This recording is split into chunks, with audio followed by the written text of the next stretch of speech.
pseudonyme ou le surnom. Voilà les 4 éléments. Lorsque ces éléments n'existent pas dans un acte que l'on prétend produire dans un procès aussi médiatisé, aussi important, ces actes-là doivent être déclarés nuls et de nul effet. Alors, comme l'autre l'a signalé, Monsieur le Président, je vous prie, sur la base de ce qui est déjà dit, de déclarer déjà ces actes nuls. Mais sur un autre registre, Monsieur le Président, puisque un confrère en a parlé, je sais que votre souci, c'est la sérénité de ce procès. Je sais que c'est le souci de toutes les parties. Je sais qu'à un moment donné de ce procès, lorsque le ministère public s'est vu menacé, il avait pris la parole ici, publiquement, solennellement, et il avait dit: les avocats que nous sommes, Monsieur le Président, sommes menacés. Les avocats que nous sommes, Monsieur le Président, sommes dans une insécurité totale. Certains voient tous les jours ou les nuits des véhicules autour de leur domicile. On ne sait pas pourquoi. Certains sont menacés d'enlèvement. Chacun le sait. Or, si un avocat ne peut pas exercer son sacerdoce de manière libre, il n'est donc pas indépendant. Si l'avocat n'est pas indépendant, il n'y a aucun barreau indépendant. Si le barreau lui-même n'est pas indépendant, nous parlons de l'indépendance de la justice, ce sera une chimère. C'est pour ça, Monsieur le Président, et au-delà de cela, les avocats sont, et là c'est à l'attention du procureur de la République, n'ont pas accès à leurs clients. Nous commençons un procès aussi important, une phase aussi importante qui devrait nécessiter que l'on prépare nos clients. Mais les avocats n'ont pas accès à leurs clients qui sont détenus à la maison centrale. Je le sais parce que j'y étais le samedi passé où j'ai vu, et je le dis publiquement, des procureurs fouillés à qui on a demandé de déposer des téléphones ainsi que des enquêteurs. Si ceux-là ne sont pas épargnés, ça se complique. Ça se complique. Alors, les avocats empêchés, s'ils ne peuvent exercer librement, il va être très très compliqué que le procès se tienne très sereinement. Parce qu'actuellement, la maison de détention qui constitue le domicile de nos clients, en tout cas moi, de mon client, le président Dadis, où on doit pouvoir le rencontrer, où on doit pouvoir le recevoir, est rempli. Plutôt de forces spéciales, plutôt de gendarmes que de gardes pénitentiaires, alors même que légalement, il appartient à la garde pénitentiaire d'assurer la sécurité au niveau de la maison centrale. Et à supposer même que cette garde pénitentiaire devienne défaillante, Monsieur le Président, ce n'est pas parce qu'un avocat n'est pas compétent ou il est défaillant qu'on va le remplacer par un forgeron. Ce n'est pas parce qu'un médecin est défaillant qu'on va le remplacer par un menuisier. Il faut plutôt trouver les moyens pour assurer cette sécurité. Nous attirons donc votre attention. Nous attirons l'attention du parquet. Nous attirons l'attention de l'opinion nationale. Nous attirons l'attention de l'opinion internationale devant les médias que nous sommes menacés et nous n'arrivons pas à travailler sereinement parce que tout simplement, et si cela devrait continuer, en tout cas en ce qui concerne la défense de Dadis, nous serons obligés de suspendre notre participation si des mesures n'étaient pas prises. Parce que nous voulons bien le défendre, oui, mais nous voulons le défendre en toute sérénité. Voilà donc ma réaction par rapport à la discussion sur l'audition des prétendus témoins, mais également, Monsieur le Président, sur ce qu'est la sécurité des avocats qui sont quand même des acteurs essentiels d'un procès pénal. Je vous remercie. Passez à Maître Beretier. Il a demandé avant la parole. Ah, s'il vous plaît. Honorable membre de ce tribunal criminel, je commence là où les confrères ont terminé. Moi, je ne veux pas de garde-corps. Voilà, c'est simple. Je ne veux pas avoir un surveillant. J'exerce une profession libérale. Aucun surveillant ne sera dans ma voiture. Donc les gardes-corps communiquent avec l'autorité. Il faut savoir les conséquences de ça. Nous sommes avocats dans l'âme. On doit exercer avec le risque de notre métier. Mais quand on vous affecte des gardes-corps, s'il vous plaît, vous êtes sous surveillance. Il faut éviter. On devait se concerter même avant de poser la question ici publiquement. Avec votre permission, Monsieur le Président, je vous prie très respectueusement de n'entendre personne comme témoin dans cette affaire désormais, pour violation de l'article 417 et 418. Monsieur le Président, on a eu souvent à faire l'amalgame entre l'audience correctionnelle et l'audience criminelle. J'ai eu la chance d'avoir la notification le 23 septembre 2022 de la liste fournie par la partie civile de 10 témoins. Il s'agit de M. Mamadou Konté, Alcine Kamara, Mamadou Mouktar Ba et autres. Et celui qui est présent ne figure pas sur la liste, M. Tibou, l'ancien ministre. Et selon l'article 390, la liste là doit être notifiée 72 heures avant l'ouverture d'un procès criminel. La partie civile a effectivement fourni la liste. Mais les conséquences, c'est quoi? À l'article 417, les confrères ont fait déjà la lecture. Après avoir été rappelé par M. le greffier, l'huissier de service fait appel de ses témoins. Est-ce qu'un huissier audiencier a été dans cette salle pour faire appel à ses témoins, les 10 cités par la partie civile? Non. Et dès lors qu'on appelle les témoins, on vient à l'article 418. Le président ordonne aux témoins de se retirer dans la chambre qui leur est destinée. Ça, c'était à l'ouverture du procès.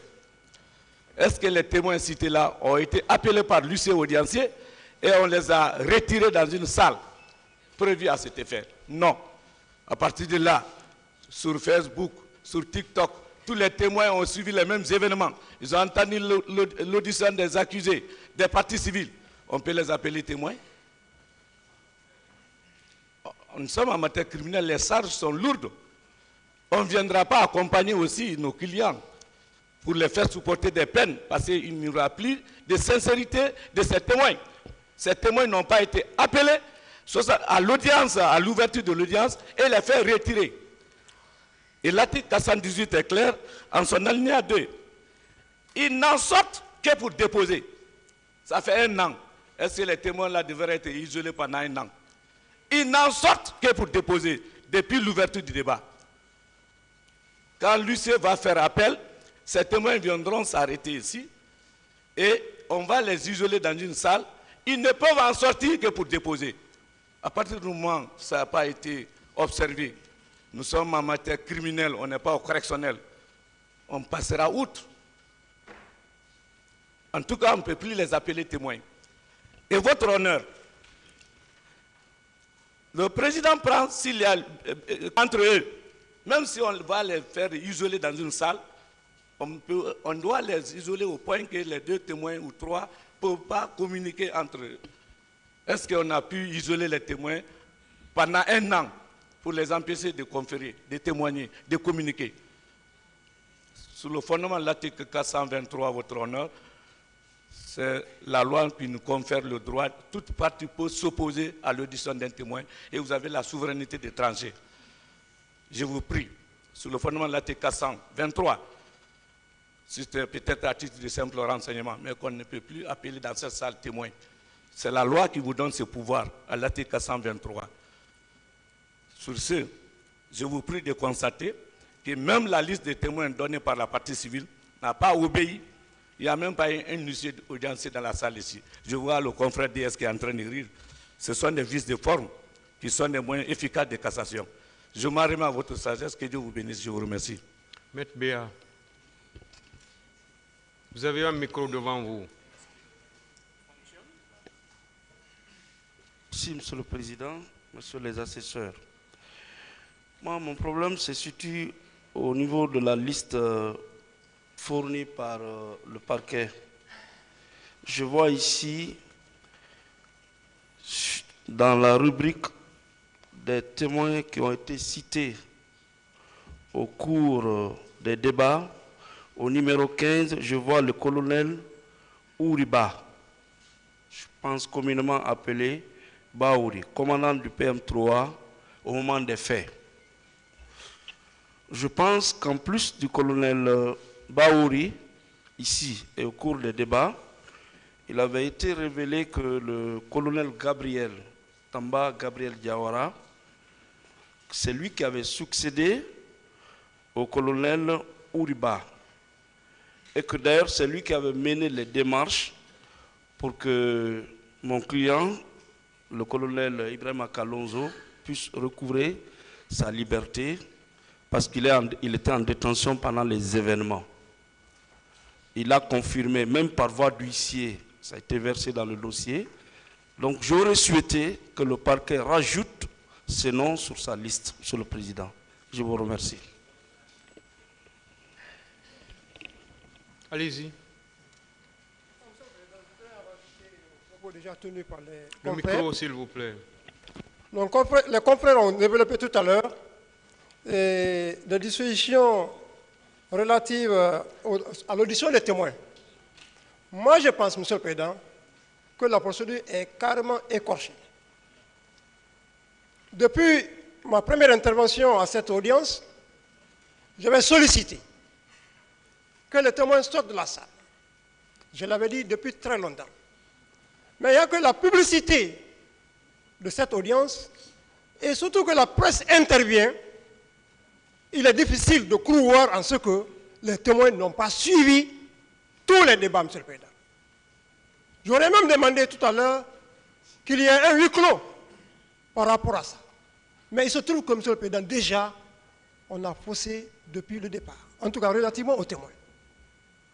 Moi, je crois que la comparution de ces témoins ici n'a pas de crédibilité dans ce dossier. Même à titre de simple renseignement, je crois bien. Les dispositions des articles 418 en font largement foi. Qu'ils se retirent ou qu'ils ne se retirent pas, ils savent déjà ce qui s'est passé. Est-ce qu'on peut entendre tous ces témoins aujourd'hui? À défaut, ils vont conférer entre eux. C'est clair, Monsieur le Président. C'est ça mon inquiétude. Nous voudrions bien qu'on mène bien à cette procédure, mais il se trouve qu'il y a des défaillances au niveau de la procédure. Beaucoup de défaillances. En tout cas, en ce qui concerne les témoignages. Voilà mon point de vue.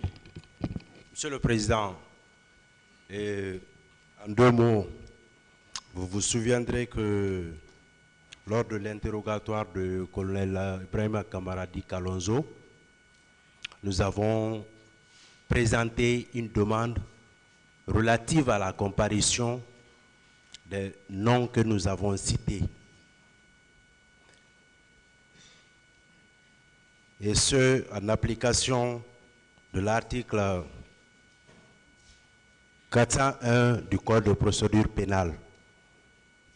Ce jour, le tribunal a promis de donner une suite à cette demande, mais simplement nous a demandé d'attendre qu'au moment opportun, qu'en temps opportun, une décision sera prise.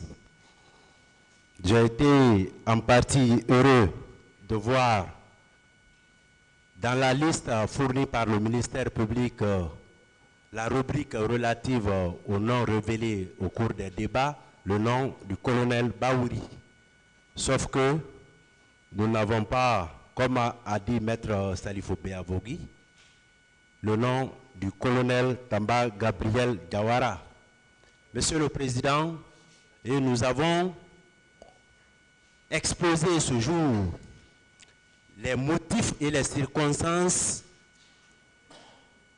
qui ont empêché monsieur, le colonel Ibrahima Kamaradi Kalonzo et sa défense de respecter les dispositions de l'article 390 relatives aux formalités à accomplir en matière criminelle relativement à la notification de la liste des témoins.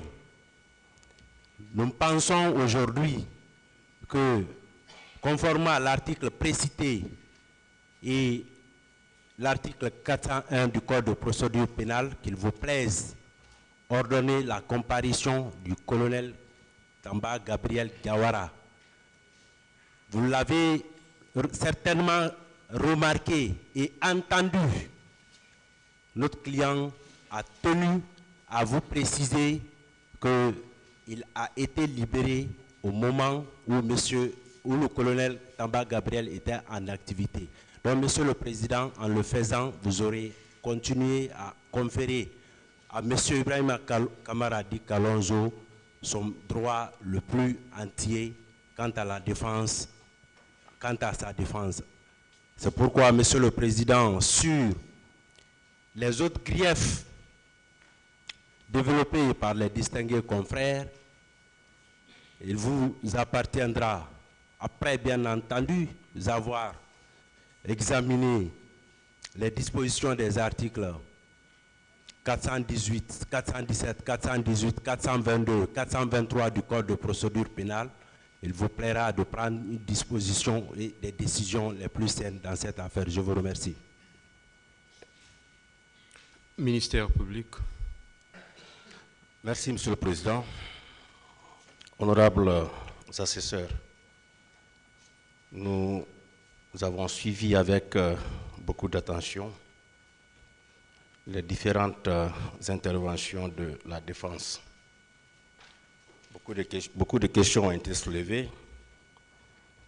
En l'occurrence, ils ont donné lecture des articles 390, 417, 418, 423 du Code de procédure pénale. Ils ont également parlé de nullité des actes de citation. Aussi, ils ont parlé de l'évasion intervenue au niveau de la maison d'arrêt. Ils ont posé le problème de sécurité. Et enfin, ils ont parlé de la comparution d'autres témoins.